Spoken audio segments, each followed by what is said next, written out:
ল'ৰাটো মানে ইয়াতে আছিলেহি তো যোনটো ধৰিছে মানে ধৰক আপোনাৰ আমাৰ গেটৰ বাহিৰত ধৰিছে কিন্তু প্ৰশাসনক সহায় কৰিবৰ কাৰণেহে আমাৰ বাউণ্ডাৰীৰ ভিতৰত অনা হৈছে।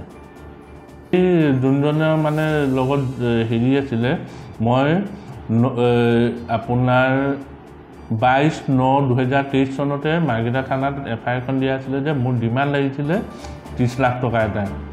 কিন্তু মই তেতিয়াই ক'লোঁ যে মই 30 লাখ টকা দিব নোৱাৰোঁ আৰু সেই 30 লাখ টকা মই লাগিলে ৰাইজৰ কামত আগবঢ়াই দিম, কিন্তু মই এনেকৈ কোনো NACNক মই পইচা দিব নোৱাৰোঁ বুলি মই ডাইৰেক্ট স্পষ্টভাৱে কোৱা হৈছিলে।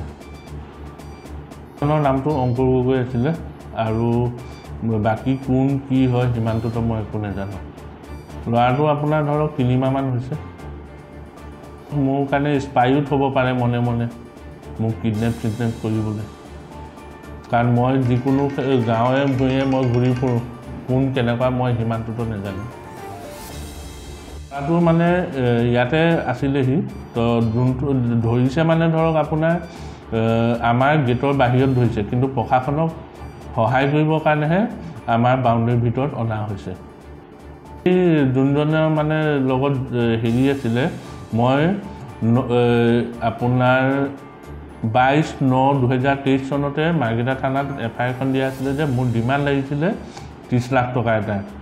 কিন্তু মই তেতিয়াই ক'লোঁ যে মই 30 লাখ টকা দিব নোৱাৰোঁ আৰু সেই 30 লাখ টকা মই লাগিলে ৰাইজৰ কামত আগবঢ়াই দিম, কিন্তু মই এনেকৈ কোনো NACNক মই পইচা দিব নোৱাৰোঁ বুলি মই ডাইৰেক্ট স্পষ্টভাৱে কোৱা হৈছিলে। নামটো অংকুৰ গগৈ আছিলে আৰু বাকী কোন কি হয় সিমানটোতো মই একো নাজানো। ল'ৰাটো আপোনাৰ ধৰক 3 মাহমান হৈছে। মোৰ কাৰণে স্পাইও থ'ব পাৰে মনে মনে মোক কিডনেপ কৰিবলৈ, কাৰণ মই যিকোনো গাঁৱে ভূঞে মই ঘূৰি ফুৰোঁ, কোন কেনেকুৱা মই সিমানটোতো নাজানো।